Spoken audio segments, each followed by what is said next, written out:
अस्सलाम वालेकुम students, welcome करती हूँ आपको सॉल्यूशन सेट चैनल में। This is miss Tahreem. आज मैं आपको स्टार्ट करवाने जा रही हूँ बायोलॉजी की बुक फर्स्ट ईयर की।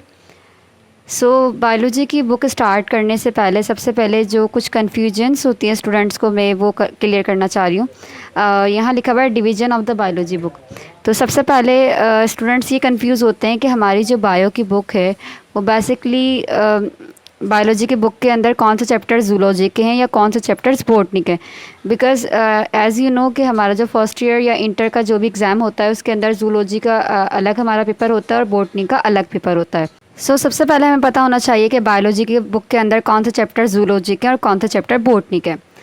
जूलॉजी के अंदर बेसिकली हमारे पास 7 चैप्टर्स हैं और बॉटनी के अंदर भी हमारे पास 7 चैप्टर्स हैं। इट मींस बायो की बुक के अंदर टोटल हमारे पास 14 चैप्टर्स हैं, जिसमें से 7 चैप्टर्स जूलॉजी के और 7 चैप्टर्स बॉटनी के। 7 चैप्टर्स कौन कौन से जूलॉजी में? फर्स्ट है biological molecule, then enzymes, diversity among animals, holozoic nutrition, circulation, immunity and gaseous exchange. ये जितने भी चैप्टर्स यहाँ मेंशन हुए हैं ये सारे आपके जूलॉजी के एग्जाम पे या पेपर में आएंगे। उसके बाद हम चलते हैं बॉटनी पार्ट की तरफ। इसके अंदर भी हमारे पास 7 चैप्टर्स ही हैं। Cell structure and function, second chapter है bioenergetics, diversity among plants, acellular life. Acellular life means इस चैप्टर के अंदर हम वायरस की स्टडी करेंगे। Prokaryotes, protoctist and fungi, and the last one is forms and functions in plant. हमने biology की book को कुछ इस तरीके से डिवाइड किया है जूलॉजी में और बॉटनी में। जूलॉजी क्या होता है सबसे पहले इसको समझ लेते हैं। देखिए, जूलॉजी का मतलब होता है एनिमल्स। इट मीन्स इन जो भी चैप्टर्स हमारे पास हैं इन सारे चैप्टर्स के अंदर हम बेसिकली एनिमल्स की स्टडी करेंगे। और बॉटनी का मतलब होता है plants. It means in chapters के अंदर हम प्लांट्स के बारे में स्टडी करेंगे। स्टूडेंट्स, अब आपने कंफ्यूज नहीं होना इस चीज़ के लिए कि कौन से चैप्टर्स हमारे बॉटनी के और जूलॉजी के हैं। आप यहाँ से इन चैप्टर्स को टिक मार्क भी कर सकते हैं। जो चैप्टर जूलॉजी के उनको जूलॉजी के पार्ट में ऐड कर दें और जो बॉटनी के उनको बॉटनी के पार्ट में ऐड कर दें। स्टूडेंट, स्टार्ट करते हैं हम अपना फर्स्ट चैप्टर। जो चैप्टर है वो है biological molecule. Biological molecule chapter को स्टार्ट करने से पहले सबसे पहले हमें बायोलॉजिकल मॉलिक्यूल्स यानी कि चैप्टर की मीनिंग का आइडिया होना ज़रूरी है। बिकॉज स्टूडेंट, जब भी हम चैप्टर स्टार्ट करते हैं सबसे पहले चैप्टर के नेम को अंडरस्टैंड करना मेन नेसेसिटी होती है। बिकॉज चैप्टर के नेम को समझने के बाद हमें एटलीस्ट इतना आइडिया हो जाता है कि इस पूरे चैप्टर के अंदर हम क्या स्टडी करने जा रहे हैं। स्टार्ट करते हैं फर्स्ट चैप्टर बायोलॉजिकल मॉलिक्यूल, जो कि हमारा जूलॉजी पार्ट में आता है और बायो का फर्स्ट चैप्टर है। बायो की मीन्स होती है लाइफ। ठीक है, बायो का मतलब होता है life. It means biological word को देख के आपको आइडिया हो रहा है this is something which is related to the life.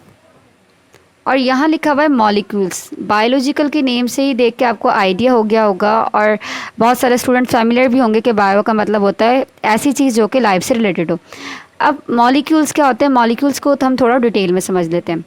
Molecule से पहले सबसे पहले आपको पता होना चाहिए कि हमारी किसी भी चीज़ की जो बेसिक फाउंडेशन होती है, चाहे वो हमारी लिविंग थिंग हो चाहे वो हमारी नॉन लिविंग थिंग हो, उसकी जब बेसिक फाउंडेशन होती है this is our atom. Atom हम किसी भी मैटर के स्मॉलेस्ट पार्टिकल को बोलते हैं।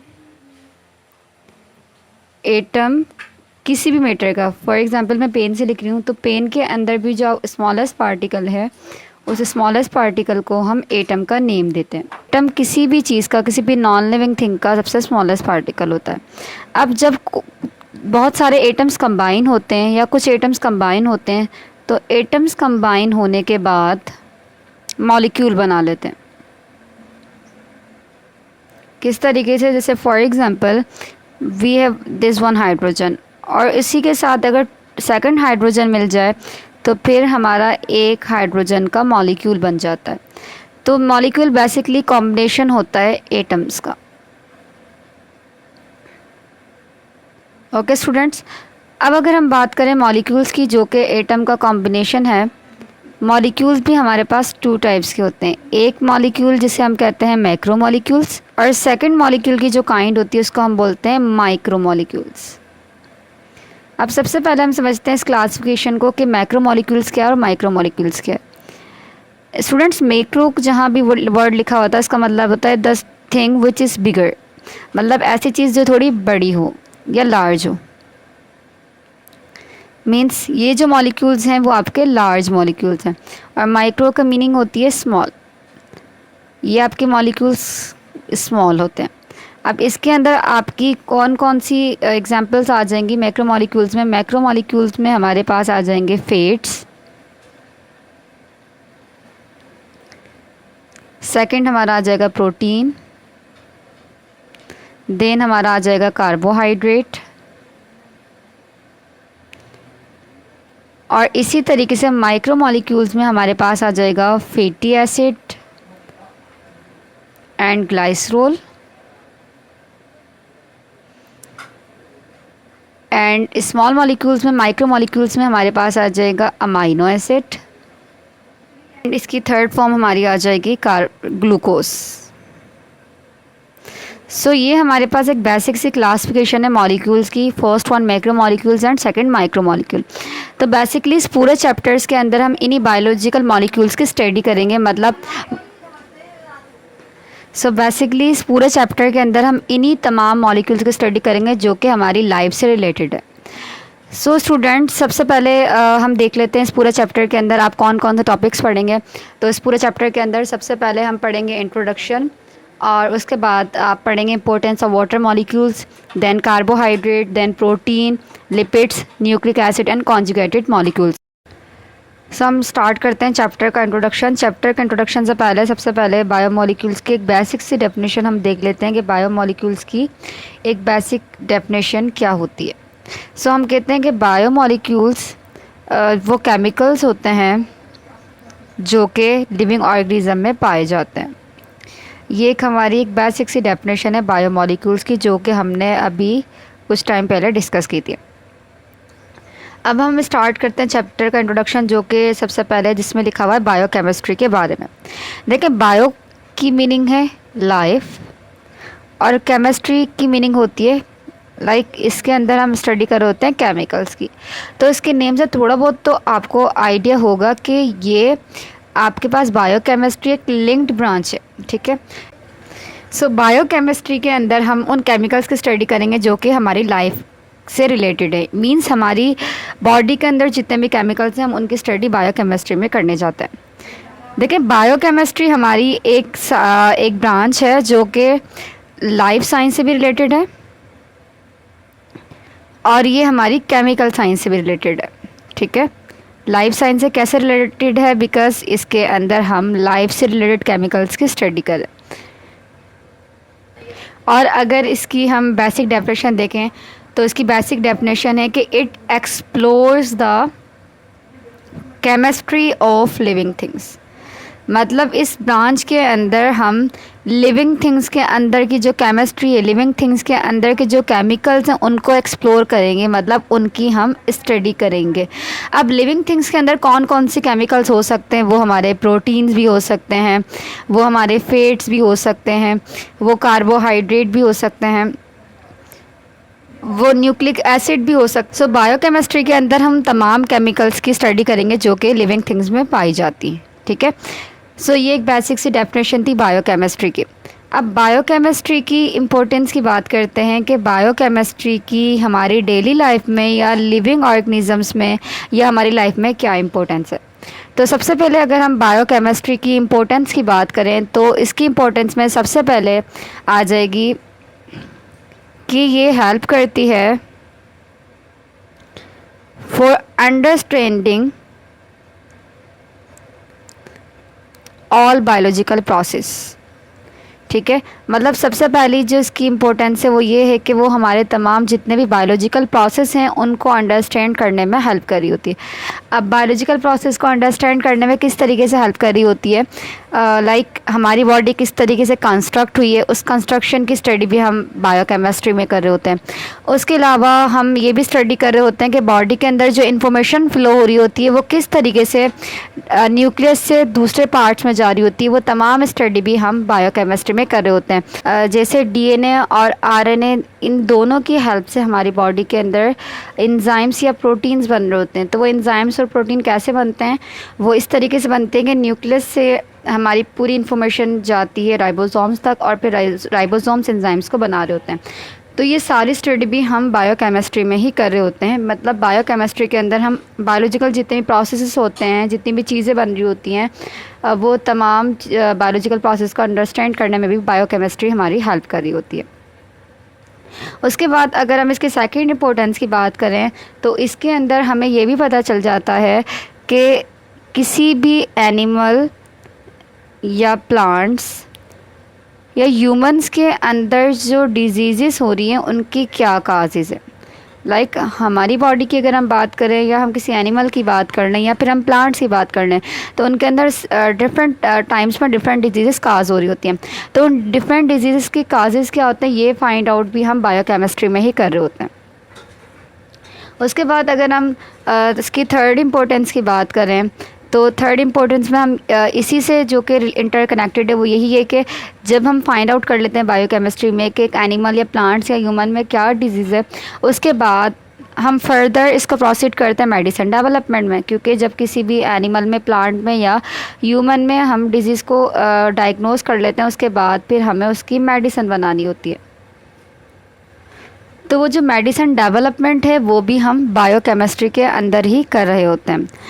अब इसके अंदर कौन कौन सी आपके डिजीज़ आ सकती हैं, जैसे हमारी एबनॉर्मल डिजीज़ होती हैं। एबनॉर्मल डिजीज़ में हमारा कैंसर आ जाता है, या उसके अलावा डिफरेंट टाइप की हमारे पास जो डिजीज़ होती हैं, तो उनकी जो मेडिसिन डेवलपमेंट होती है वो भी हम बायोकेमिस्ट्री के अंदर ही कर रहे होते हैं। उसके बाद अगर हम इसकी थर्ड इम्पोर्टेंस की बात करें तो वो हमारी आ जाती है एनर्जी प्रोडक्शन। एनर्जी प्रोडक्शन की अगर हम बात करें, जो कि एक ह्यूमन के लिए, एक एनिमल के लिए या एक प्लांट्स के लिए बेसिक नीड है। इसके बगैर चाहे वो एनिमल हो, चाहे वो प्लांट हो, या फिर वो लिविंग ऑर्गेनिज्म हो, उसके बगैर वो वर्क नहीं कर सकता। तो ये जो एनर्जी प्रोडक्शन होती है हमारी बॉडी के अंदर थ्रू द एटीपी, ठीक है, एटीपी भी हमारे पास एक केमिकल मॉलिक्यूल है जिसकी फुल फॉर्म है एडिनोसाइन ट्राइफॉस्फेट, ठीक है। सो ये भी, इसके नेम से भी आपको आइडिया हो रहा है कि ये भी एक तरह का केमिकल है। सो इस केमिकल की स्टडी करना, और ये स्टडी करना कि ये केमिकल किस तरीके से ब्रेक होकर या किस तरीके से कंबाइन होकर हमें एनर्जी प्रोड्यूस करवा रहा है, तो ये तमाम स्टडी भी हम बायोकेमिस्ट्री में ही कर रहे होते हैं। उसके बाद अगर हम इसकी फर्दर स्टडी करें तो इसके अंदर बायोकेमिस्ट्री में हमारी फॉरेंसिक साइंस भी आ जाती है। फॉरेंसिक साइंस किस बेस पे, लाइक आपने टीवी ड्रामास में भी देखा होगा या वैसे भी देखा होगा कि जब भी हमें कहीं से डेड बॉडी मिल रही होती है, या हमें ऐसी बॉडीज़ मिल रही होती हैं जो कि हम आइडेंटिफाई नहीं कर पा रही होती हैं कि किसकी डेड बॉडीज़ हैं, तो वहाँ हम फिर डीएनए फिंगरप्रिंटिंग कर रहे होते हैं। डीएनए फिंगरप्रिंटिंग मीन्स हम उस डेड बॉडी का डीएनए चेक कर रहे होते हैं, फिर डीएनए चेक करने के बाद हमें आइडिया होता है कि डेड बॉडी किसकी है। तो ये सारा काम हमारा फॉरेंसिक साइंस में हो रहा होता है, और ये फॉरेंसिक साइंस हमारी किसकी फील्ड में आ जाती है, बायोकेमिस्ट्री की फील्ड में ही आ जाती है। सो ये हमारे पास कुछ इम्पोर्टेंस है बायोकेमिस्ट्री की। इसके अलावा आपकी बुक के अंदर एक लास्ट इम्पोर्टेंस दी हुई है बायोकेमिस्ट्री की, वो ये है कि बायोकेमिस्ट्री हमारी हेल्प करती है to investigate the biological problems, ठीक है। तो इसके थ्रू, बायोकेमिस्ट्री के थ्रू हम जो हमारी जितनी भी बायोलॉजिकल प्रॉब्लम्स होती हैं, हमारी लाइफ से रिलेटेड जितनी भी प्रॉब्लम्स होती हैं, हम उनको इन्वेस्टिगेट कर रहे होते हैं कि ऐसा हो क्यों रहा है, ठीक है। अब इसके अंदर क्या क्या चीज़ आ जाती है, कौन कौन सी बायोलॉजिकल प्रॉब्लम्स हमारी हो सकती हैं। अब देखें, कभी कभी हमें क्यूरी होती है या स्टार्टिंग में हमें ये इश्यूज़ आ रहे होते हैं।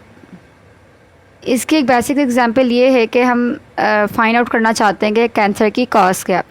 तो अब हमें जो कैंसर की कॉज पता चली है वो इन्वेस्टिगेशन भी बायोकेमिस्ट्री की फील्ड में रहते हुई है। उसके बाद अगर हमें फाइंड आउट करना है कि हाउ सेल कंबाइन, सेल कैसे कंबाइन होके एक न्यू स्ट्रक्चर बना रहा है, तो वो भी हम बायोकेमिस्ट्री के अंदर ही स्टडी कर रहे होते हैं। उसके अलावा अगर हमें ये स्टडी करनी है कि how does memory work, means हमारी जो मेमोरी होती है, हम किस तरीके से चीज़ों को याद कर रहे होते हैं, किस तरीके से वो हमारी शॉर्ट टर्म मेमोरी या किस तरीके से वो हमारी लॉन्ग टर्म मेमोरी में इनपुट हो जाती है, वो तमाम स्टडी भी हम बायोकेमिस्ट्री में कर रहे होते हैं। और साथ ही साथ हम ये भी फाइंड आउट कर रहे होते हैं कि सेल किस तरीके से ग्रो हो रहा है। तो ये तमाम स्टडी बेसिकली हमारी बायोकेमिस्ट्री के अंदर ही आ जाती है। तो अगर हम बायोकेमिस्ट्री को समझ लेते हैं या बायोकेमिस्ट्री की फील्ड के अंदर स्टडी करते हैं तो मैंने जितने भी क्वेश्चंस यहाँ लिखे हैं आपको इन तमाम क्वेश्चंस के आंसर मिल जाएंगे।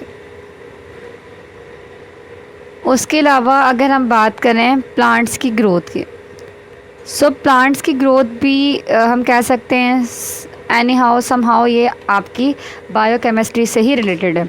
अब ये बायोकेमिस्ट्री से किस तरीके से रिलेटेड है, जैसे हम कभी कभी देखते हैं कि प्लांट्स का कलर चेंज होने लगता है, कभी वो पर्पल शेड में हो जाते हैं, कभी वो ब्राउन शेड में हो जाते हैं।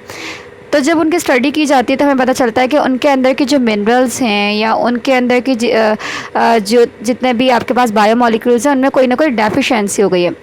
तो ये डेफिशिएंसी किस मिनरल की हो गई है या हम कौन सी चीज़ ऐड करेंगे कि प्लांट ग्रोथ करने लग जाए, ये सारे भी हम बायोकेमिस्ट्री में ही स्टडी कर रहे होते हैं। डियर स्टूडेंट्स, उसके बाद आपकी बुक के अंदर एक स्मॉल सा पोर्शन दिया हुआ एक टॉपिक है जिसका नेम है सेल कंपोजिशन। एक छोटा सा पैराग्राफ दिया हुआ है, इसके अंदर बताया हुआ है कि सेल की कंपोजिशन क्या होती है, सेल किन किन चीज़ों से मिलके बना होता है। देखिए सेल की कंपोजिशन की मीन्स सेल किन पार्टिकल्स या किन चीज़ों से मिलके बना है। तो देखें सेल हमने पढ़ा कि सेल बेसिकली किससे मिलके बना होता है, मॉलिक्यूल से मिलके बना होता है। मतलब सेल के अंदर डिफरेंट टाइप के हमारे मॉलिक्यूल्स प्रेजेंट होते हैं। वो कार्बन भी हो सकता है, वो हाइड्रोजन भी हो सकता है, वो नाइट्रोजन भी हो सकता है। मीन्स हमारी बॉडी के अंदर या सेल के अंदर different type of molecules present होते हैं। अब जब ये मॉलिक्यूल्स कंबाइन होते हैं, जब भी सेल में ये मॉलिक्यूल्स कंबाइन होंगे, इंटरकनेक्टेड होंगे, तो ये सेल के अंदर एक सस्पेंशन बना देते हैं और इसी सस्पेंशन को हम प्रोटोप्लाज्म का नेम देते हैं। आपने कहीं भी अगर सेल की स्टडी की हो तो सबसे पहले आप यही पढ़ते हैं कि सेल का जो लिविंग पार्ट है, ठीक है, सेल का जो लिविंग पार्ट है वो आपका प्रोटोप्लाज्म है। तो प्रोटोप्लाज्म बेसिकली क्या होता है, प्रोटोप्लाज्म आपके मॉलिक्यूल्स का कॉम्बिनेशन होता है और वो कॉम्बिनेशन कंबाइन होकर सस्पेंशन बनाता है और इसी सस्पेंशन को हम प्रोटोप्लाज्म का नेम देते हैं। सो अगर हम इस प्रोटोप्लाज्म की बात करें तो इस प्रोटोप्लाज्म के अंदर ऑलमोस्ट 70% to 90% हमारा वाटर प्रेजेंट होता है।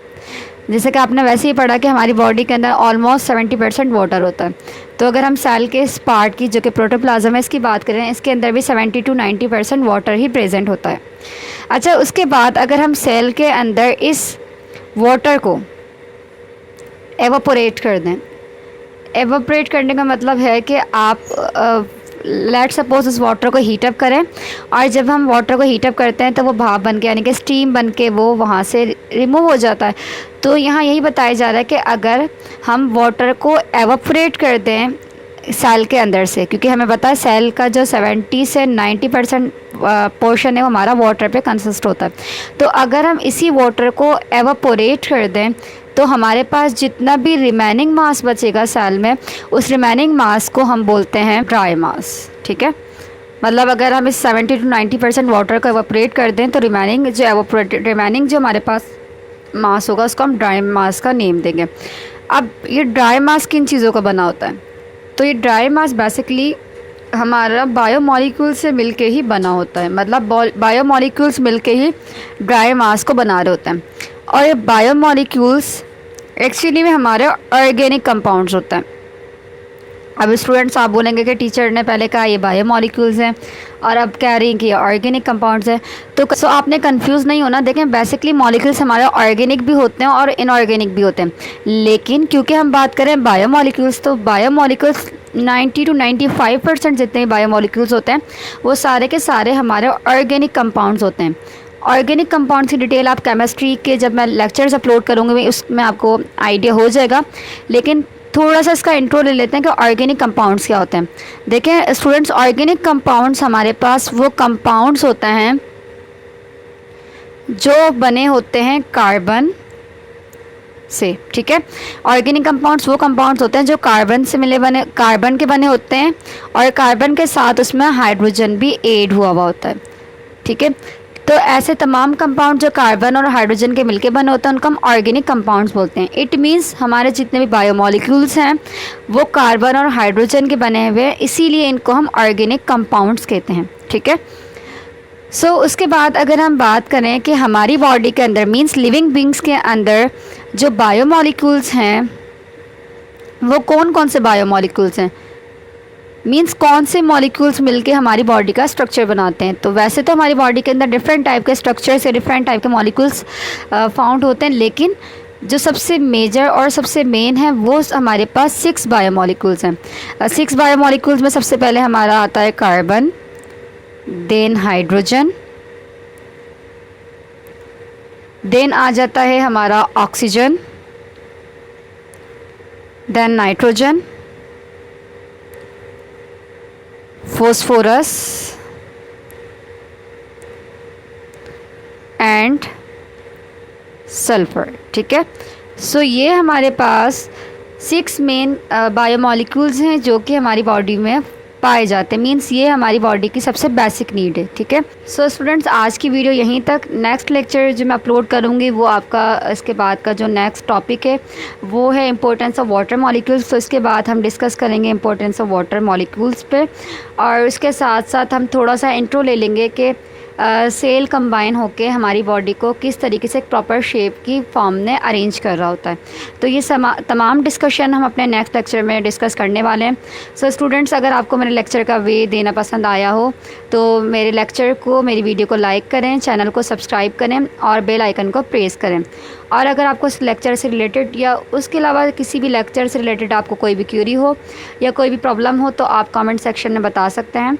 मैं उसके ऊपर एक शॉर्ट अपलोड करके आपकी उस प्रॉब्लम को क्लियर कर दूँगी। Thank you. अल्लाह हाफ़िज़।